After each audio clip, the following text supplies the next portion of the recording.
Thank you very much for the invitation.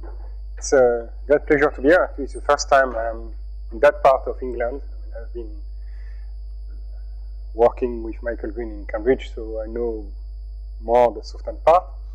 And some people maybe know that I'm a string theorist, and so there will be very little string theory in that talk today, although at some point you will see that some of the tools that we have been using are directly naturally obtained from string theory. So for those who really want to hear about string theory, there will be a little bit of that. But the main topic of that talk today has to do about doing some computation in quantum gravity, seeing quantum gravity as an effective field theory. So in a sense, taking seriously the idea that we need to quantize gravity, compute actually Feynman amplitude, that would be one loop, and extract some meaningful physics from that.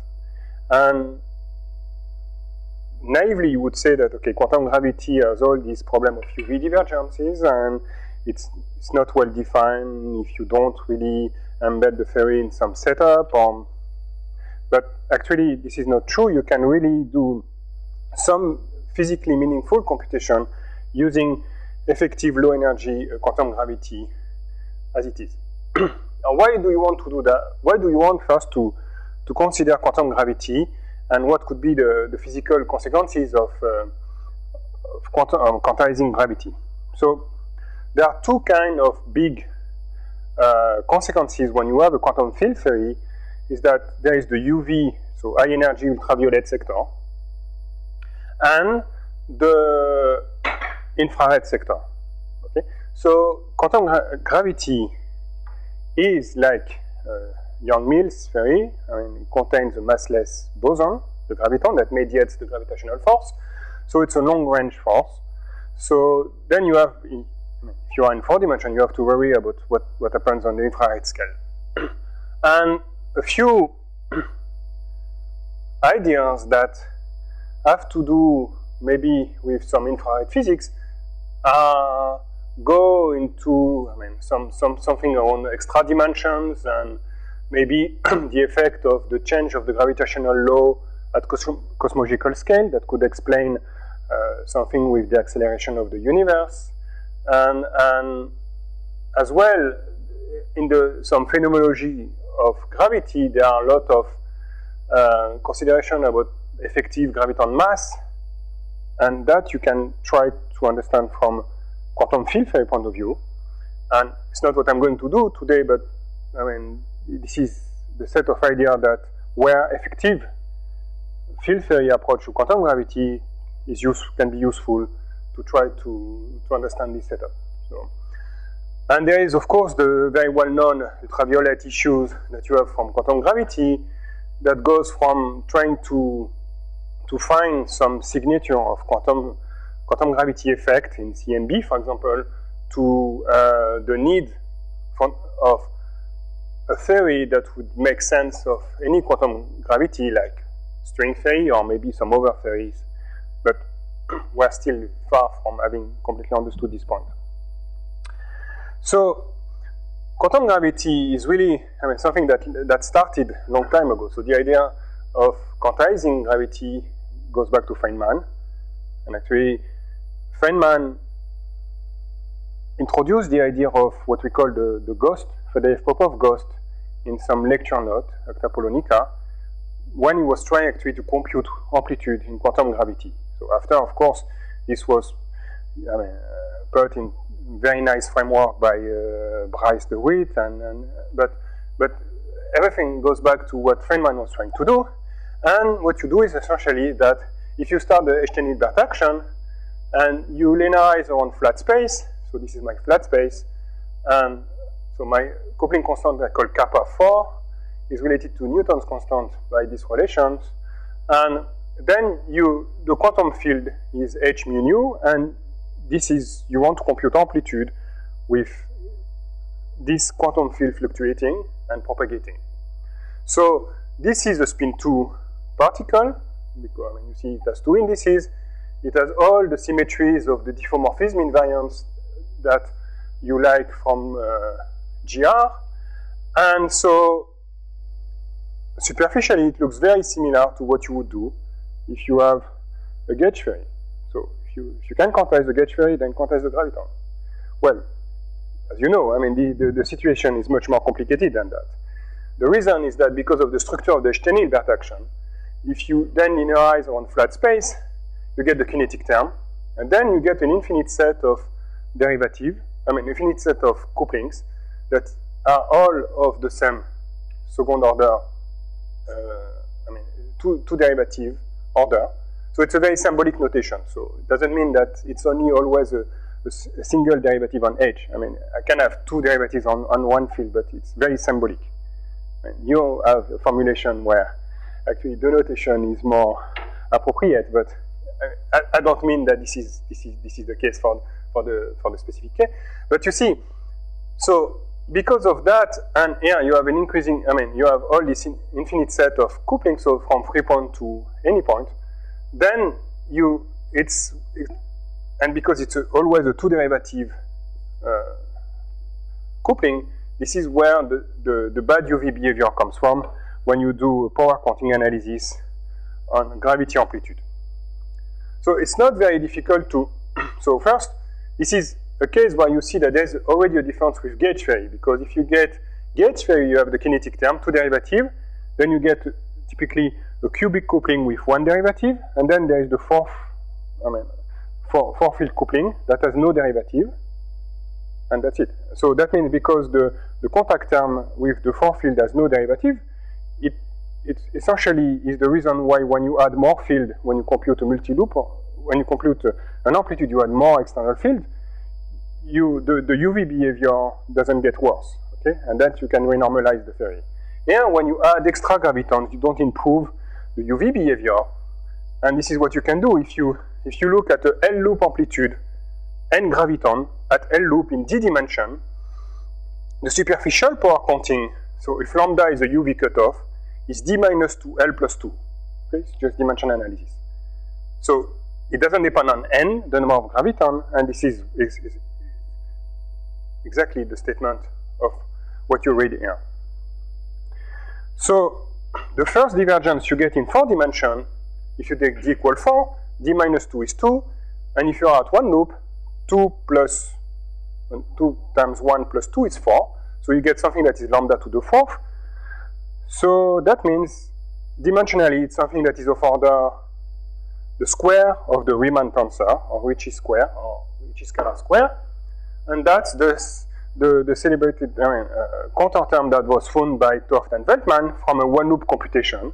So from the UV sector at one loop, you get R square terms with some coefficient here, with some value, already for in the pure gravity case. Okay, so of course you can renormalize if you want, but so that is the UV sector, and the situation gets worse because each time you compute something, then you increase in loop, you always have higher order derivative operator, like R to the cube from 2 loop, etc., according to the formula I said. It never stops.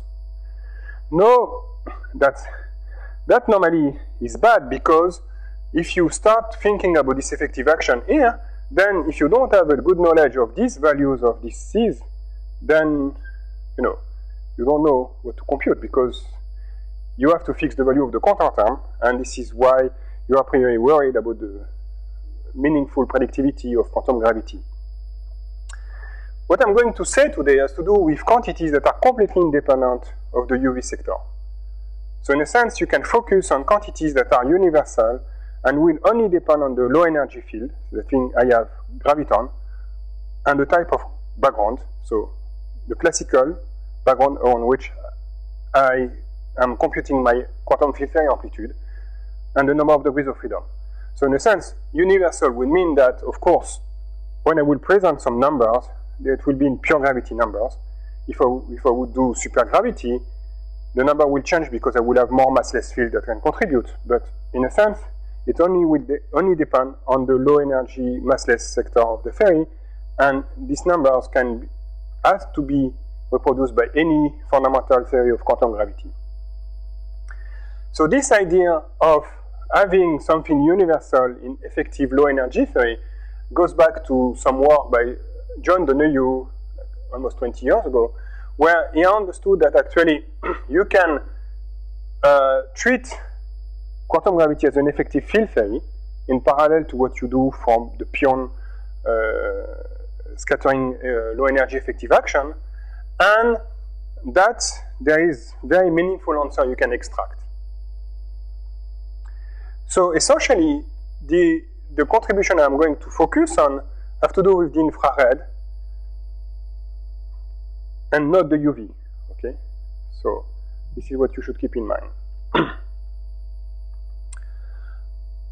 So about the infrared, so about this kind of universal corrections, there is the computation I'm going to present that has to do with the correction you extract at one loop in quantum gravity to the Newton's potential. But I just want to tell you that actually there are other places in fundamental physics where actually there are universal quantities that you can try to access.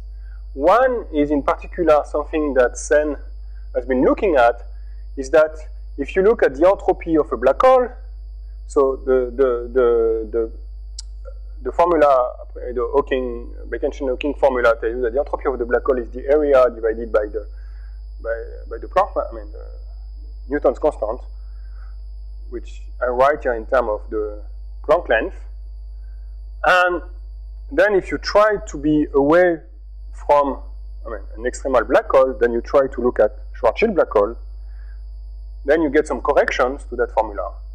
And this correction will, for example, contain your log of the area divided by the square of the Planck length, and then there's a C here.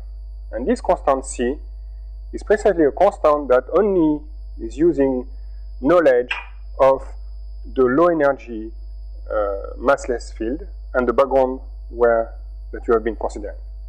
So in a sense, this C is completely universal, because if you compute this C using string theory or loop quantum gravity or any other quantization, you should get the same C. So this is what I mean by universal. So, and actually, you can try to do this sort of correction to the entropy formula for various systems within string theory using ADS-CFT, and you understand, you would see that actually this C has to do with zero mode, some zero mode computation. So this is one place which is very important, and actually it's where conceptually you see that you don't need to have a complete understanding of a fundamental theory of quantum gravity to get some interesting physics. Okay, so what I'm going to do is something a bit more mundane, which is to try to look at the Newton's potential between two massive particles. So particle of mass m1, particle of mass m2. This is Newton's constant. And the first term in that expression, so the 1 here, if you forget everything that is here, is just the classical potential, the 1 over r potential, okay? And what happens is that this formula, of course, gets corrected when you go to first classical GR. So if you include general relativity effect, you have correction to the 1 over r law, which is a 1 over r square. So this is purely general relativity. And there are here some quantum corrections. And these two quantum corrections, okay, so there is some h bar here, and for some reason, okay, so this is as well a quantum correction. And these two quantum corrections have a different status, so I'm going to describe them in a bit more detail. Okay. So first, let's see how you can already, before computing anything, see why you can get this sort of correction. So I say, if you use GR, and for example, you go back to Weinberg's, the book by Weinberg on gravitation, you get that if you have a system of two masses, this is the form of the first post-Newtonian or post-Keplerian correction, depending on the way you want to call it. So C is a number, I haven't told you what is C. This is the point of the talk. But okay, suppose you have this classical one. So this is something that is like 1 over r square. So I wrote it here, except that I forgot the square of the g Newton. So it should be g Newton square, m1, m2, m1 plus m2 divided by r square. But if you think that you are in a quantum theory of gravity, then r, which is a classical position, you think, okay, there is some uncertainty on r that is essentially the quantum wavelength of your system. So h bar divided by m1 plus m2. So if you do that, plug that in, and of course lambda is small compared to r, you do some first order expansion, then you find that actually you get from this classical guy a 1 over r cube from the first order expansion here, and here there is precisely the lambda times the mass that come in, but lambda times mass is h bar. So you see, I'm getting g Newton, okay, I forgot again the g Newton square, but g Newton m1 m2 divided by r cube times h bar, okay? So this is a very simple argument. Actually, this argument is valid as well if you look at QCD or QED. So if I am doing QED, I could take 2 electrons, and I can try to see what are the correction to the classical Coulomb potential. I will have a classical corrections as well, actually the même law, and then I will have a quantum correction. Okay, so it's very generic what I said.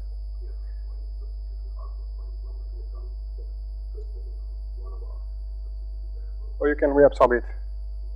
Yes, yes. I mean, this one is not. I mean, actually, it's this one is yeah. The correction you have there that I will get, which is 1 over r square. Actually, it's not. It has to do with the way you define the potential. Okay, so it has to do with that part. So, and as well, it's an n-waving argument. But this n-waving argument I'm giving here is not a rigorous one, but just to motivate the thing that you will see later, is that actually this classical and quantum part, they kind of come together. So this is why I've put them in the same bracket. And a one loop amplitude will compute these 2 contributions together. Okay? So the problem is that there is an issue here about what really I mean by defining my potential, defining my variables. There is some, the way you define the potential in quantum field theory is that if I compute an amplitude, then I have to subtract the bound terms in order to get really the potential in the effective Lagrangian or effective Hamiltonian, but then I have to make some gauge choice. There's some choice of gauge. And the term that you ask for can be removed this way. So the problem is that V of R is, I mean, it's something we are used to, but it's not the good object. So the good object that you prefer to consider is the amplitude. So going from this potential to the amplitude, something that you will get from the amplitude, you do a Fourier transform from R to Q, but you are in 3 dimensions, so you do 3-dimensional Fourier transform. So the Fourier transform of the 1 over R term is 1 over Q square. So I will show the Feynman graph later, but it's the 3-level interaction with just propagating the graviton, 1 over Q square. And the 1 over R square is obtained by a Fourier transform of something that is 1 over square root of Q square. Okay. The sign is because you have to choose a metric that is plus minus minus. In the non-relativistic limit, Q square, so the square of the quadrivector, becomes minus Q vector square. So minus Q square then is the square of the vector part. And this is the vector part that you Fourier transform to get the potential. This 1 over R cube is a log. And this guy here, that is a delta function, is a constant. Okay. So now,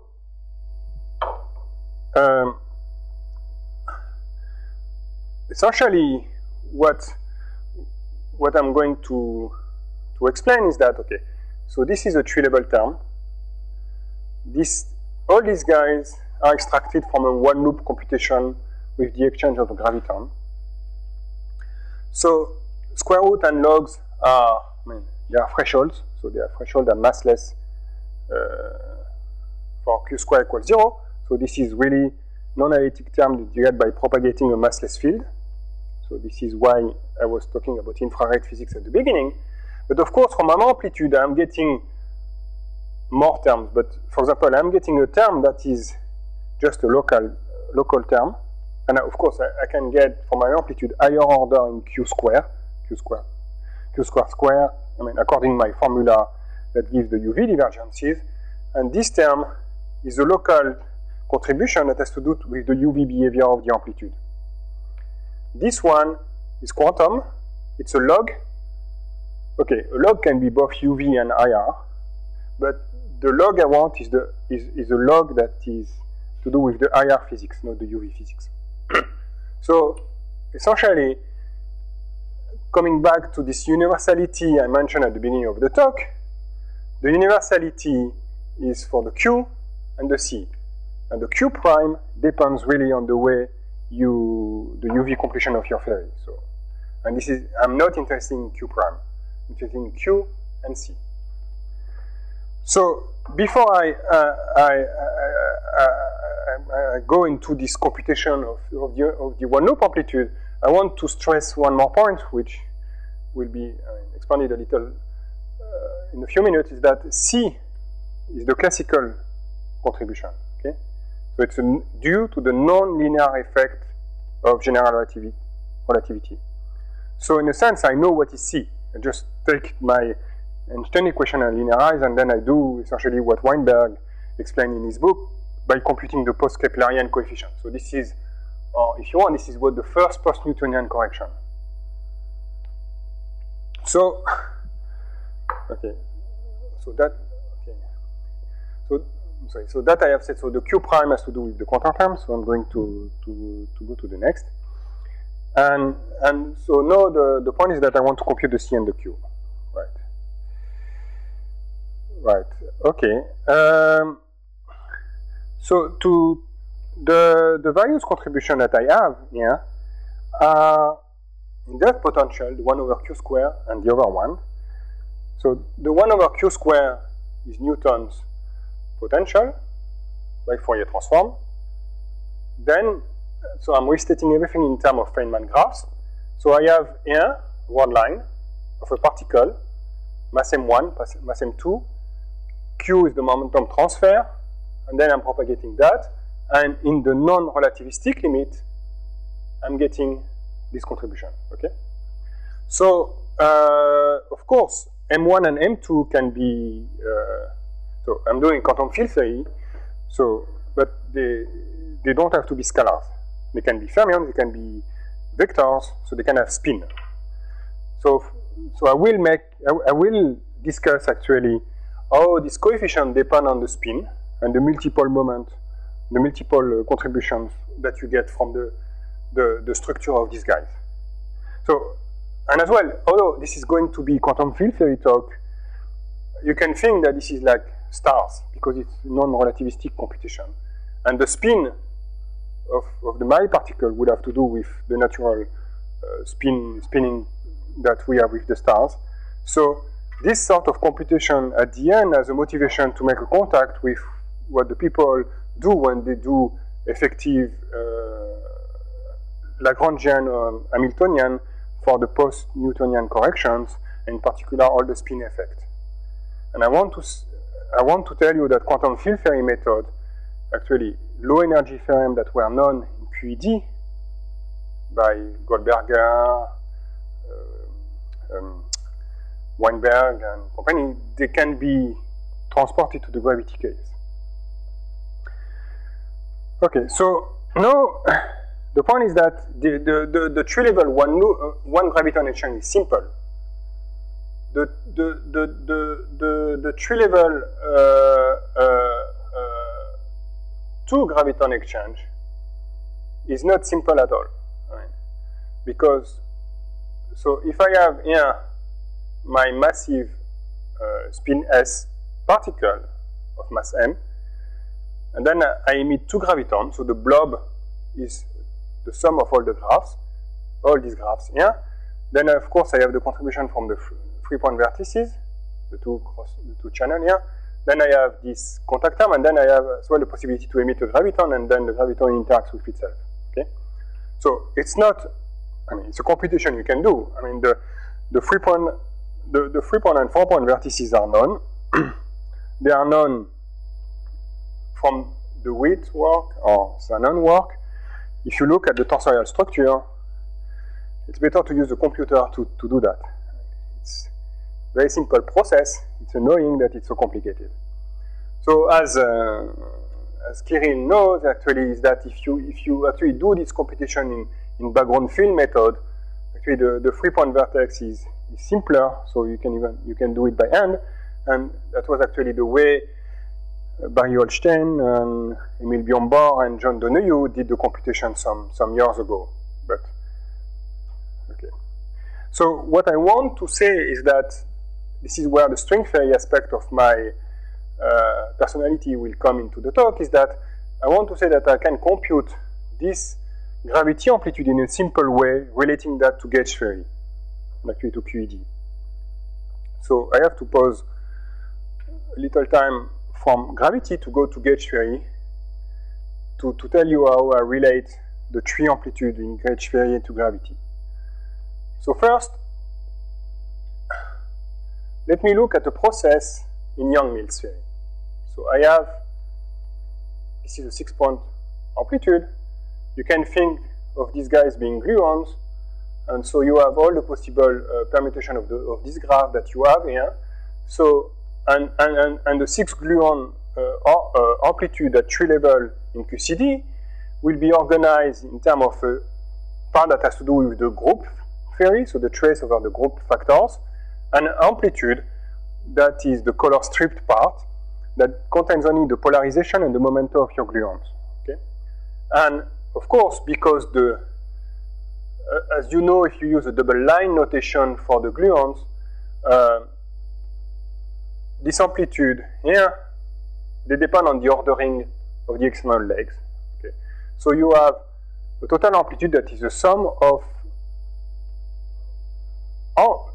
So this is a scalar quantity, but that depends on the ordering of your external gluon times the group theory factor. So these various amplitudes, they are not independent. The reason is that it's very simple. For example, if you think that you have only photons, you know that there is no self-interaction between photons at tree level. But having photons means that this group theory factor is just trivial, it's unity. You have an abelian group. But the rules that you have used in quantum field theory to write this expression should apply as well if you use QED. So the QED amplitude has to be 0. It is this sum, but each of these factors are 1. So you know, then you get that all these ordered amplitude that I'm writing here are 0 if I sum over all the permutation here. So that already tells you that, I mean, there is some, I mean, they are not independent. So the point is that how many independent amplitude do you have?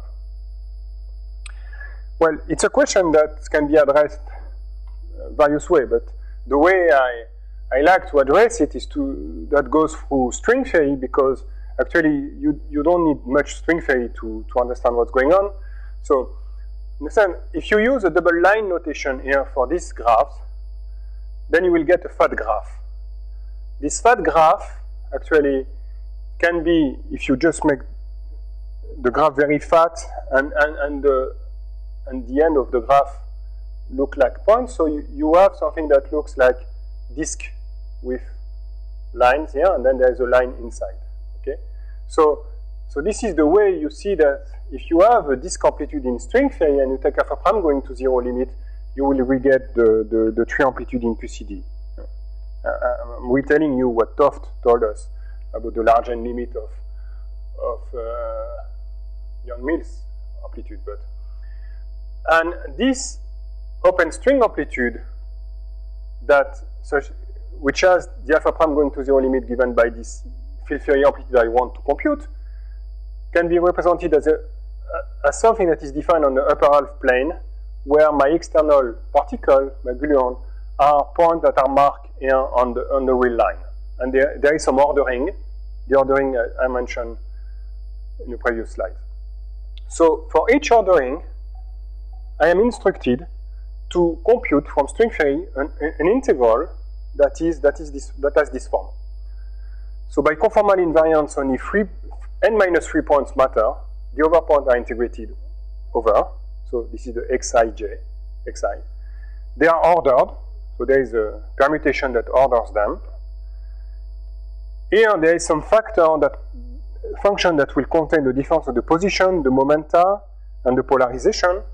And I really don't have to tell you what it is to really get the relation between my Young-Mills amplitude and then the relation with gravity. So this is why it's really interesting to see that you need very little knowledge to do what I'm going to do.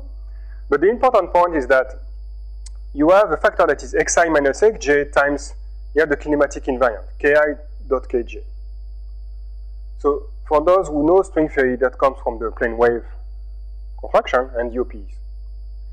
So it's important to understand that if this is a real number to another real number, so you have to take a determination of this power.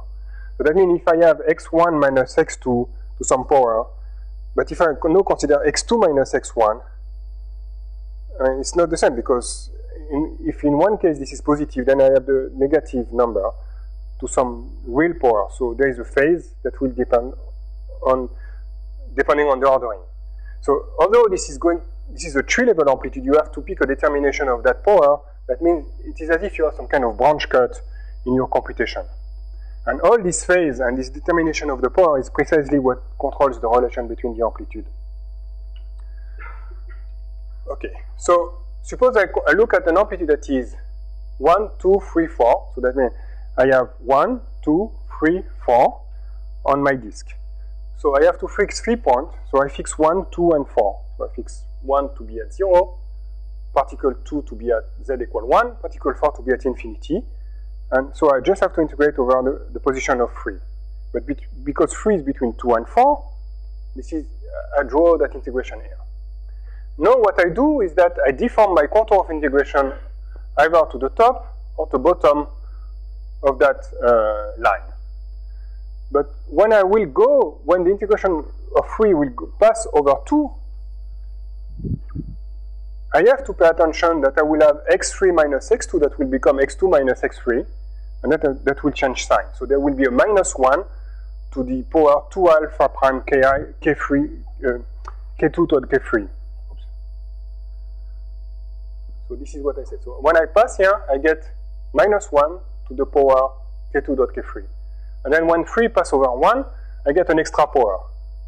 If I do it in going down, so it's again another minus 1, but then, you know, when you have a branch cut, it's like when you define the log on the complex plane, you have to pick a plus exponential minus 2i pi or exponential 2i pi, and this is the monodromy that you have on the branch point.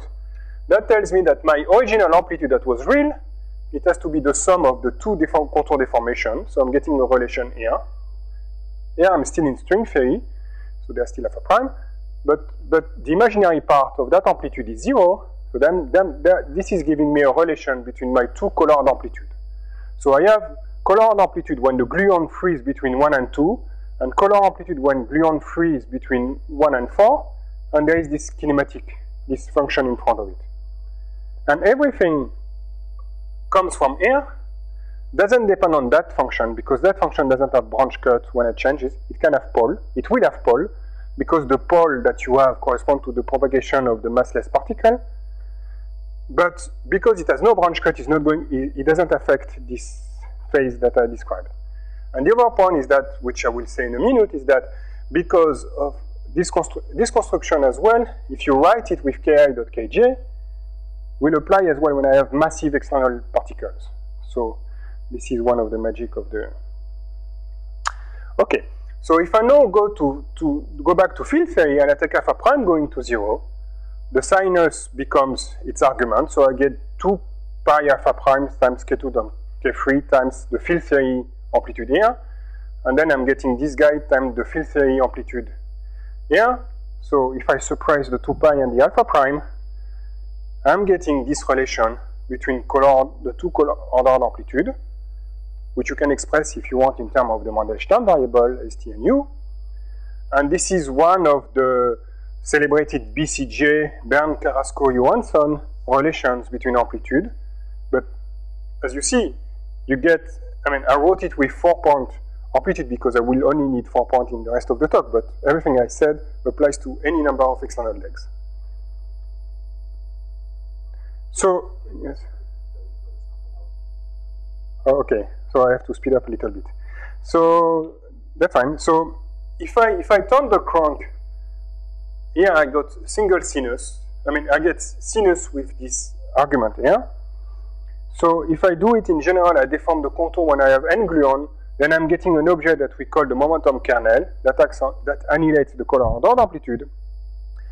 And this momentum kernel is a generalization of the sinus I mentioned before. That is the sinus, and then there is this product of the momentum invariant, and there is some.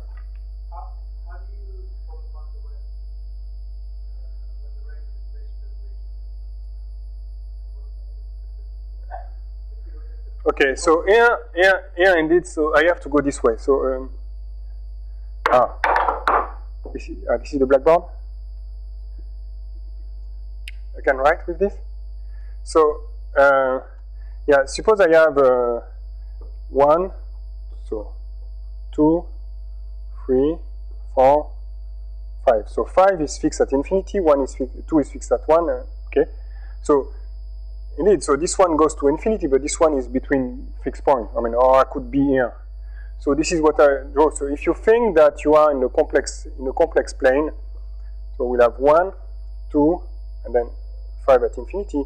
But then I will integrate this one like that, and this one like that. And the prescription is that this one is below that one as a contour because it is on the right. And so the picture that I'm showing here is really the way you are transforming this really integral between fixed point between given range to contour integral that are nested each others, between each others. Actually, this is the construction by the KLT construction, so Kawai, Llewellyn, and Tai. And the point is that because you get these nested things, you can decide that you pulse some contour to the left and some contour to the right. And so there is some kind of ambiguity in the way you write this momentum kernel, but everything is equivalent because there is no pole outside the real axis. So, but that needs a full seminar to explain in detail, so I can comment on that after that. So, and the field theory expression for this momentum kernel that just generalizes this momentum, this kinematic invariant I said, is just this S factor without the sinus. Okay. Now, the reason why I'm saying that is that now if I look at a gravity amplitude, so this is why a graviton is it's a spin 2, so it's double of a gluon, then I'm not on a disk and I'm on a sphere. And when I'm on a sphere, I can try to use holomorphic factorization with respect to x and y variables, where the integral looks like 2 copies of the disk amplitude I looked at. So the blue integral and the green integral normally is the same, except that when you do the holomorphic factorization on the sphere, you have to be careful on the way you split your variables on the sphere. So this is explained in details by Kawai, Llewellyn, and Tai. But at the end of the day, you find that your closed string amplitude, or if you want, the graviton, because the graviton is in the closed string sector of string theory, is expressed in terms of your ordered amplitude that you got in Young-Mills times this momentum kernel I just defined, and there is a permutation sum. I don't know. I mean, it's a good question, but nobody knows. I mean, you can do it in the cut, but as the loop as it is, as an integrated object, it's not known. it's a question that people have been thinking about, but we don't have an answer. Okay, so anyway, so I'm going to skip that slide because it's because that slide is just telling you that this equation tells you that gravity is the square of Young-Mills. Gravity is the square. Okay. Anyway. So if I want to have no massive external particle, I mean, it's simple. So I told you that I have a relation between gravity amplitude and Young-Mills amplitude, and I've shown it for massless external states. But my argument are tree-level amplitude is dimension independent. I never use that I am in 4 dimensions. A tree-level physics actually doesn't depend on the dimension where you are. A massive particle in 4 dimensions can be seen as a massless particle in higher dimension. 5 or 6, depending on what you want. I mean. So in a sense, I mean, by just, you know that because I can write my relation in 10 dimensions, so I know they are going to apply, then I reinterpret them in terms of massive particle in 4 dimensions. If you want a different explanation using more quantum field, CFT type of approach, is that you just realize that you can do the same as the construction I described, except that you use the vertex operator for massive states that is given by that. The only thing that you do is you change the F factor, you don't change the phase factor, and the relation is the same because all this momentum kernel was depending on the phase.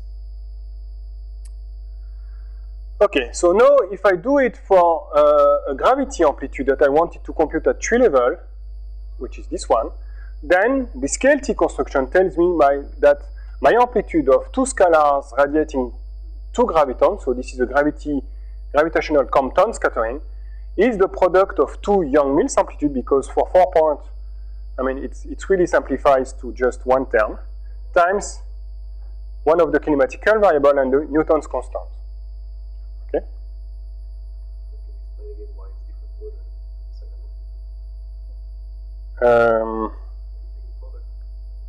It's because actually, this is what I said when you do the holomorphic factorization, you have to be careful about the way, when you go from, normally you have complex variable and you want to convert it to two sheets of real variables and then you have some phase.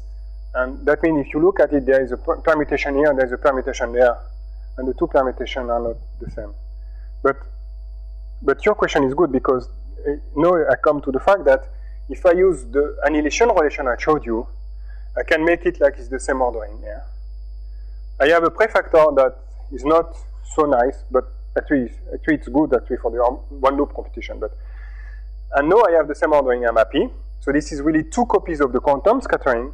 And the index here means that if I am looking at the gravitational quantum scattering, when I have a massive particle of spin S, it's this factor times the Young-Mills amplitude. When I have a massive spin S particle that emits 2 gravitons, times a spin 0 particle, a scalar, massive scalar that emits 2 gluons.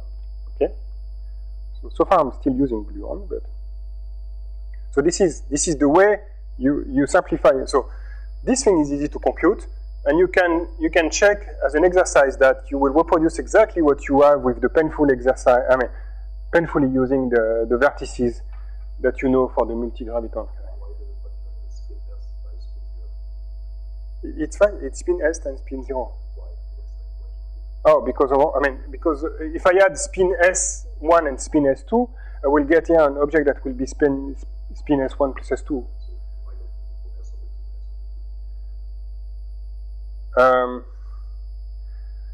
Okay. So suppose I want. Okay. Let me say the following. So I'm constructing, for example, gravity amplitude that is spin 2 in terms of 2 spin 1 interaction. So of course, what you can do is that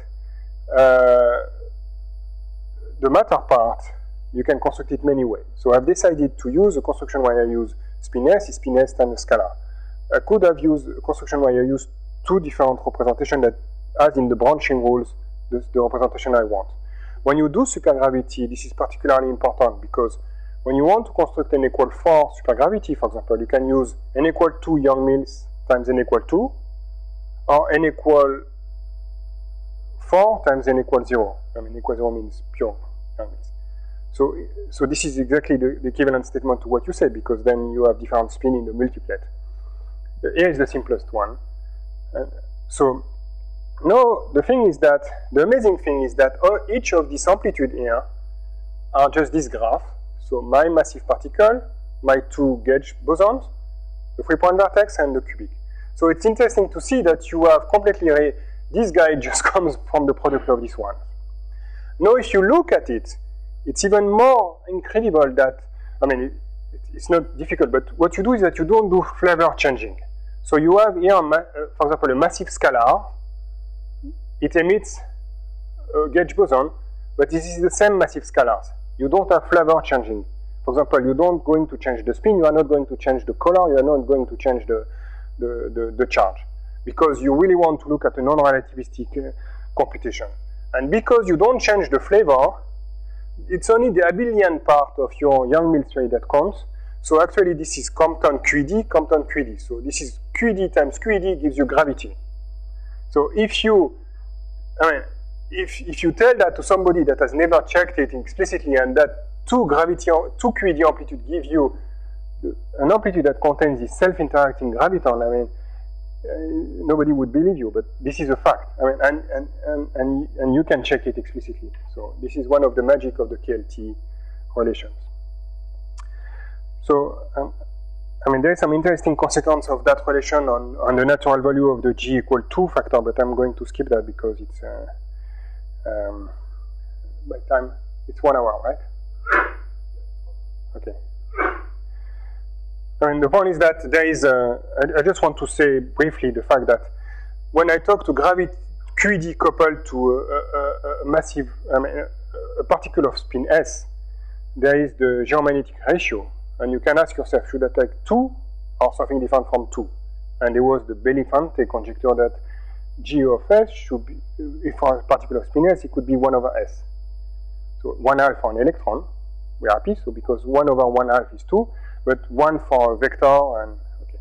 And the point is that here, if you compute the gravity, if you compute that gravity amplitude, it's universal, whatever matter you have. And then if you re-extract what is the QED amplitude, then you deduce that G equal 2. And it has been, there is a nice, very nice paper that I like a lot by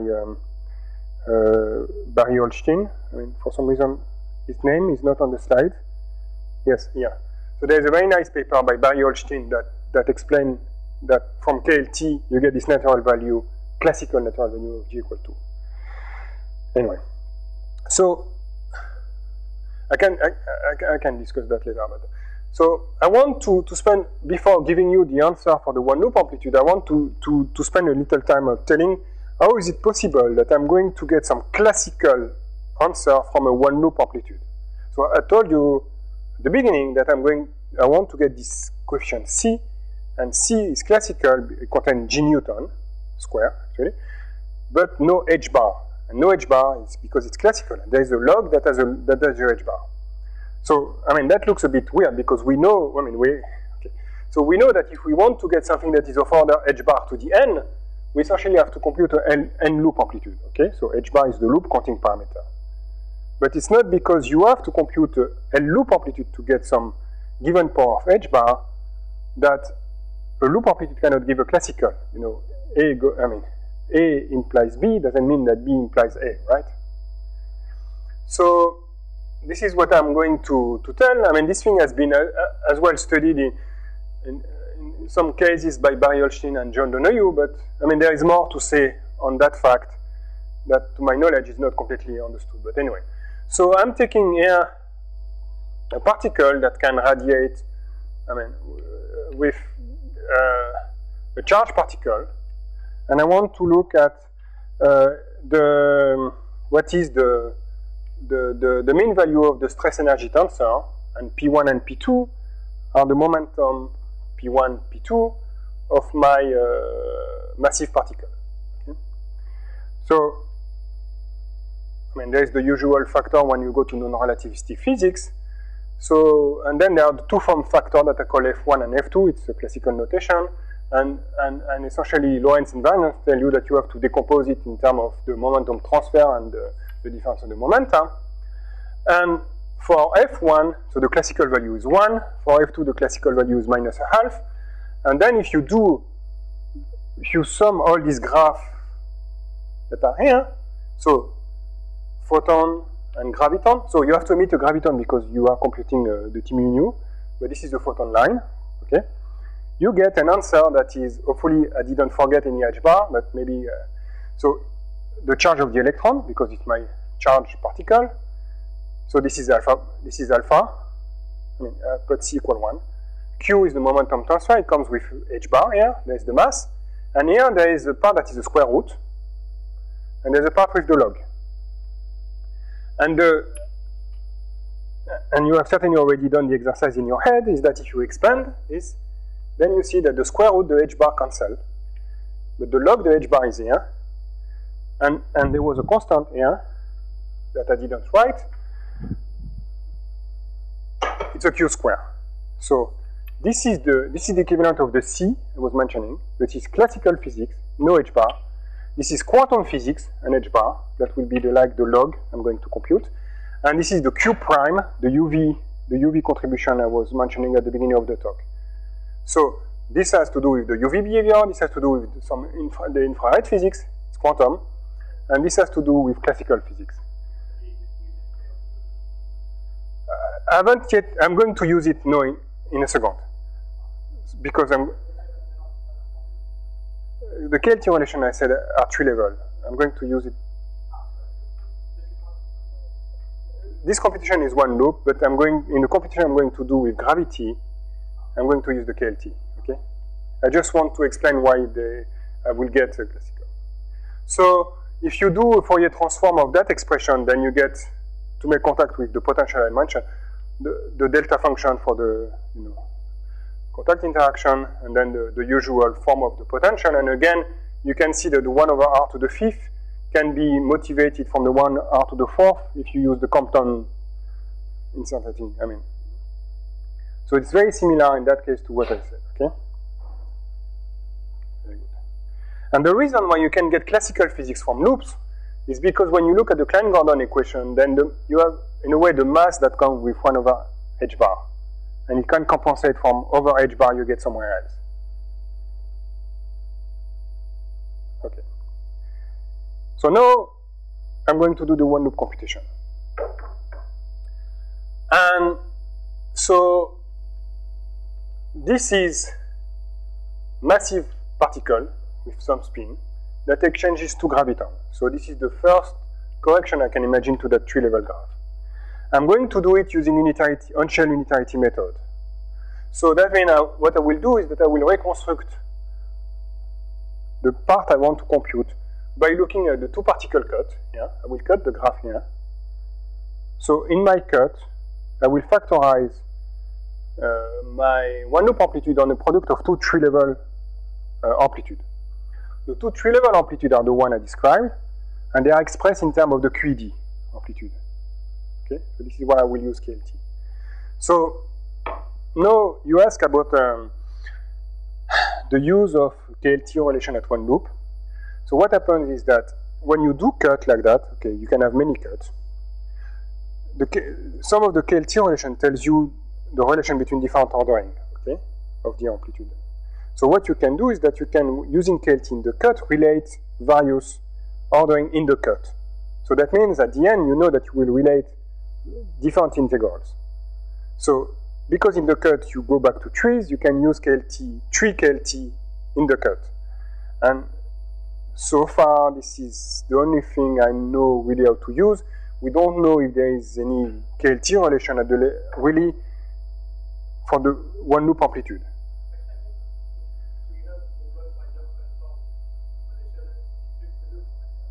Yes.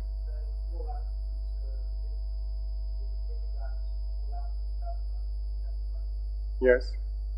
So, okay. That's right. So there is holomorphic factorization in string theory.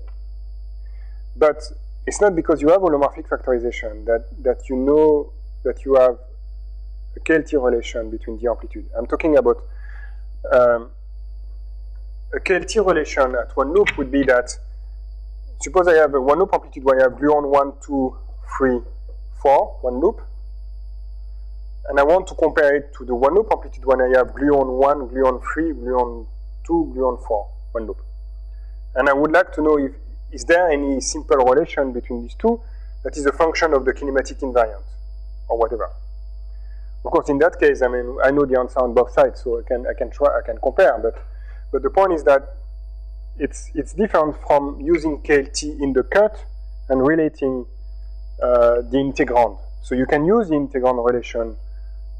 That is what people do. But if you, it's a different question. Okay, so what I'm going to get from that computation, actually the computation I cannot really explain because actually it's not very illuminating to do that computation, but we explain in the paper, but we are going to get this factor C and factor Q from my one loop computation. And now this is where I need to say a little more about what kind of object I'm looking at. So if you have massive, if you have a massive particle with spin, you can do multiple expansion. So essentially it's a 1 over mass expansion.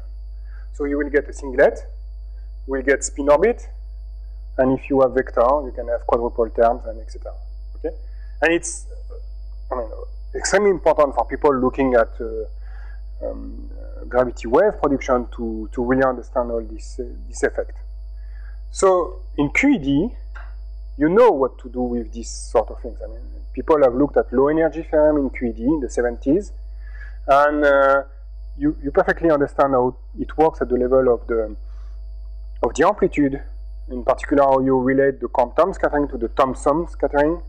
So there is here an expansion in multiple moments where you have coefficient here. So there is all this coefficient C quantum, classical, and Q quantum.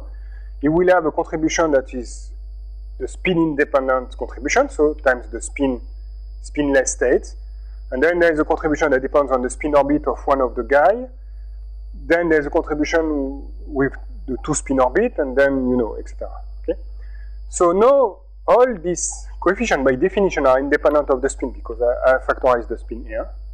There are some numbers, and these numbers are what I call the universal numbers. So they only depend on the low energy gravity. So in a sense, this number, you compute them, whatever quantum field theory, quantum gravity theory you use, you should get the same answer. Okay? But the classical one, it is the GR1. But the quantum one. Okay, so now I'm doing my cut. So I do the cut. I have an integral over the loop momentum. I multiply the three factors, which at the end are just the multiplication of my each gravity amplitude is 2 Compton QED amplitude, so I know them. I just take any quantum field theory textbook for any spin. Yeah? I multiply them. I do some massaging, and I find that there is something not quite right. Yeah. So I'm sorry. This is why I told you there's a typo here. So I decompose the computation in 2 contributions. So there is a singlet cut and a non-singlet cut. So singlet has to do with the fact that the graviton has 2 polarization, +2, -2. Singlet cut means that the polarization of the graviton is the same here and here, and the non-singlet is that this is the opposite. So the singlet cut is, I'm sorry, so it has to be m1 to the 4th, m2 to the 4th in the numerator, times 1 over s squared. So s is the momentum transfer in that direction. So L1, L2 are the loop momenta, and P1 are the momenta of my external particles. If you rewrite that integrand, then you find that it's m1 to the 4th, m2 to the 4th, times the sum of 2 scalar boxes. So this is 2 boxes in the ST and SU channel for phi cube theory. So this is a very simple object. Everybody, that is completely well known. Its analytic expression is known. And of course, this is in 4 - 2 epsilon, so there is an epsilon expansion that has to do with infrared poles, but this is a non-object. Now, if I look at the non-singlet cut, where this is polarization +2 here for the graviton, -2 and here, I'm getting an expression that is more complicated on the numerator. It's the real part of a trace of the spinor product here, divided by my propagators. So the one remark I want to make at this level is that if you had done the same computation with, for example, charged particles exchanging here photons, which you can do, you would have found exactly the same expression here with a square. You would have found the same expression here, without the typo, where the masses are to the square. So in a sense, the fact that I had expressed with KLT my gravity as a square of QED, as a consequence in my integrand of my loop is that is the same expression except that I changed the power by 2. Okay, of course it has a huge implication that the UV behavior is different in QED and gravity, but this is how you see again that gravity is the square of Young-Mills. And still it makes sense because then you connect at the level of the integral QED physics to gravity physics. And I said QED physics, low energy theorem, some rules are extremely well known in QED. So then you feel that if you can bring some QED physics to the gravity physics, then you are doing something that maybe can be useful for understanding better this physics.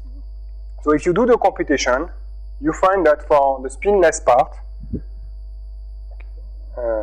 so this part that is independent of the spin, the classical contribution is a 6 pi, the quantum contribution is a minus 41/5. Okay. So this you can normally check against general relativity, and this is a number. It's like the quantum term that was computed by Toft and Veltman. It's a quantum computation. It's a number, but you know it's universal. I mean, it's the same for any quantum gravity. Okay. So how long do I have?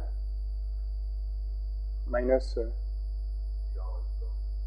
Okay. So can I still have 2 minutes? Just one. Okay. Because actually, you see, I'm finished. So the point is that I just want to repeat what I said just by a few minutes ago. Is that you know, this computation here in the cut, we write the gravity exchange in terms of QED exchange. Okay.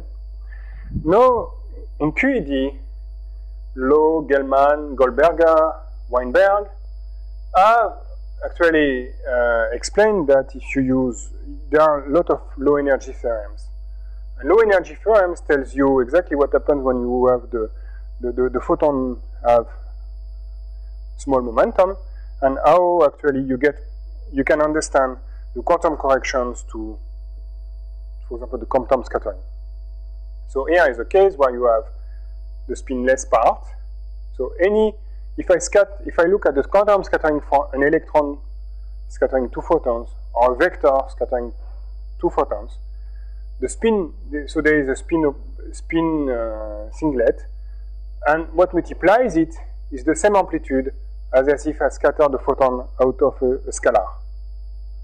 Okay, so if you take your usual expression for the amplitude, then you go in the non-relativistic limit, then you find this relation. And now, okay, so if I have a spin 1, I have a quadruple term, but if I have just, for example, a spin 1/2, then I will have a spin orbit term. You see it's replaced by 1/n. And then there is an expression for an amplitude here. And this thing will be the same if I have spin 1 or whatever.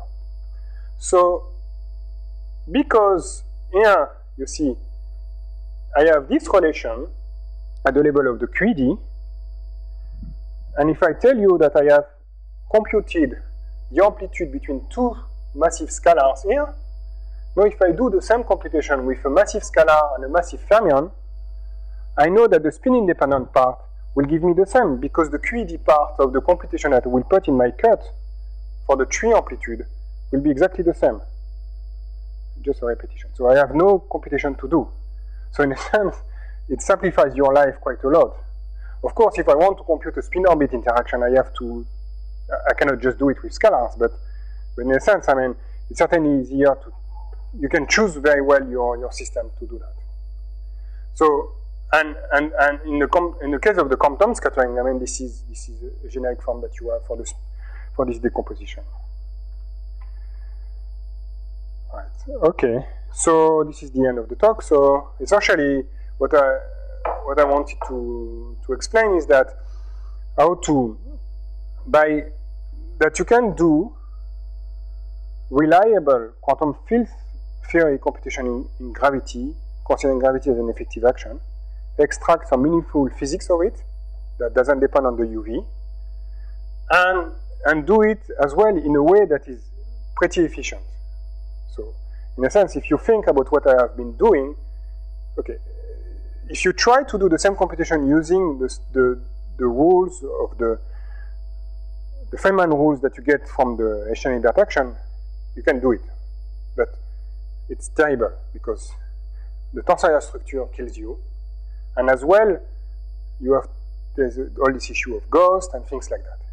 Now we have reduced the computation by using unitarity to a QED computation, and as well because we used on-shell unitarity, we only had the physical mode, so we don't have to worry about ghost. But you can do it with the ghost as well. We explained we compare all the method in the paper. So in a sense, getting to the expression of the integral is much faster. So with the modern techniques. But I think that this trick I've been describing is just more than just getting faster to the same endpoint. The fact that you really connect gravity physics to some other type of physics where you know much better what's going to happen, I think it gives you some insight about how to efficiently manipulate quantities in quantum gravity. So of course, there is the question that can I go to two-loop? But then I suppose I will have to give another talk maybe next year, hopefully. But that is something we are looking at. Thank you.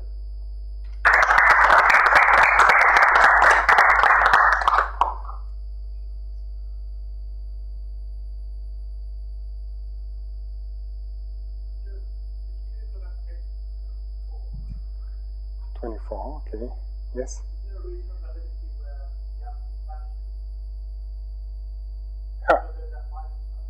Yes. So that's a good question. Okay. So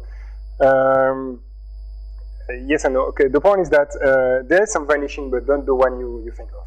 So if you put back all the dimension full constant, I mean in particular h bar, you see this term is like, I forgot, 10 to the 17 further smaller than this one. So clearly, it's not a system where you can expect getting anything interesting. Nevertheless, you have some vanishing where, let me go back here. Okay. If I can look at the graph where I exchange a photon, and you know if you have a VPS object, the classical force cancels. Because I can, the gravity attract, if I have two charged particles of same charge, I mean, they are repulsed, so I can get a cancellation. It's a BPS stability of d-branes if you want, but it's the same here. But actually, then at one loop you can look at it, and then you have to compute the thing with graviton, photon, I mean all the possible things, and then you see that the classical part is going to vanish because the stability of BPS states is a classical property, right? It's not just Newton, it's GR. No, the question is that what happens at the quantum level. So then for the quantum level, then you really need to have a theory that is supersymmetric theory. So you can find system, BPS system. So it's not very physical because, I mean, as you know, but where the classical part will vanish because of what I said, but the quantum part will not vanish. As interesting as it is, but I mean, it's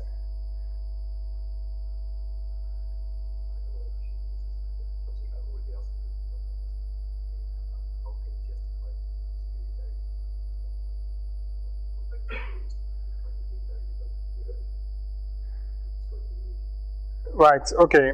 So, well, actually, there is more details in the paper, and in particular in the paper we compare various methods. So there is dispersion relation on shell unitarity and the usual covariant approach with ghost. So But what essentially happened is that the term I've just looked at these two particle cut, massless one. So then there are two things I didn't do.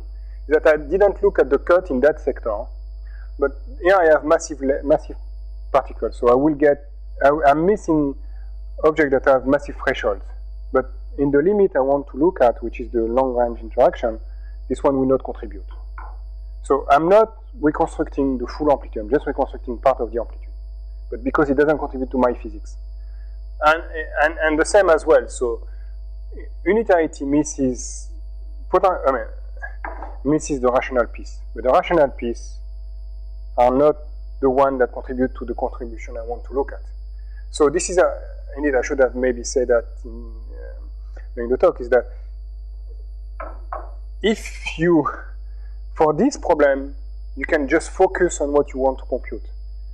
And it's one of these other miracles, because if I had to reconstruct the full amplitude, the complete amplitude, that has all the correct UV behavior, the correct infrared, and everything like that, where I have two different massive particles with spins and gravitational exchange, actually, I'm not completely sure I can do it. I mean, it's very, very difficult to do. But this physical problem doesn't need that. And again, I want to make a parallel with this low energy theorem that the people were looking in the 70s, when they were trying to understand what would be the correction to the geomagnetic ratio, G-2 from standard model physics, by just writing what would contribute to that, like some rules, okay? Then you don't need to compute everything. You just need to understand what contributes to your computation. So, but nevertheless, this is a non-trivial quantum gravity effect. So this is why.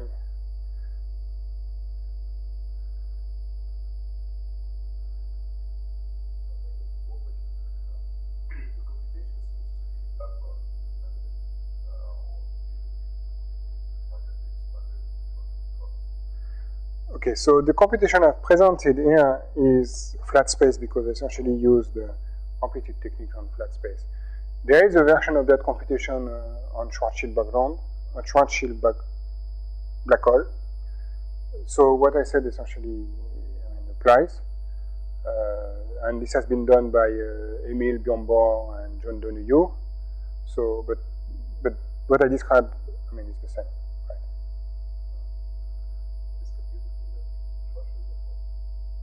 They computed, so they looked at the correction to the potential, and they try to understand if you receive the. So there is all this. There is some interest in this method in terms of course, what you do is that you try to reconstruct the space-time from amplitude computation. And okay, I don't know if I will get 3 million saying that, but it looks like NEMA. But in a sense, I mean, what NEMA is saying when he says that space-time doesn't exist, but I mean, in a sense, this is what you do. I mean. Try to reconstruct your background by fluctuating gravitons and doing some quantum field theory approach. So, and this is a very concrete case. And what I find particularly interesting is that, of course, the quantum corrections are new, but there is no way you can do a computation without getting the classical one. And the classical one, you can check whether or not they are right or not. So, because GR gives it to you. And that is the way as well where you can certainly have a good guideline for the answer you want.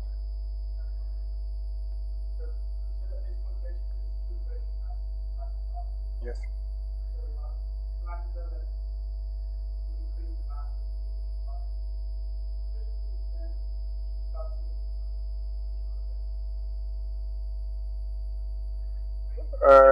Yeah, okay, so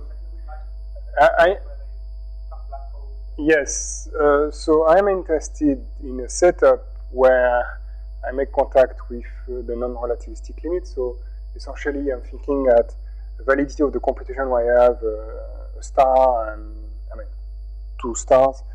I could have a black hole by itself, but I would see the black hole just by its mass and angular momentum. And right, I mean, but I think the validity of the computation is the same validity as what you would do if you want to try to understand what are the the evolution of a particle in a given curved background. I mean, if you try not to have a particle that back reacts and change your background, then it's a little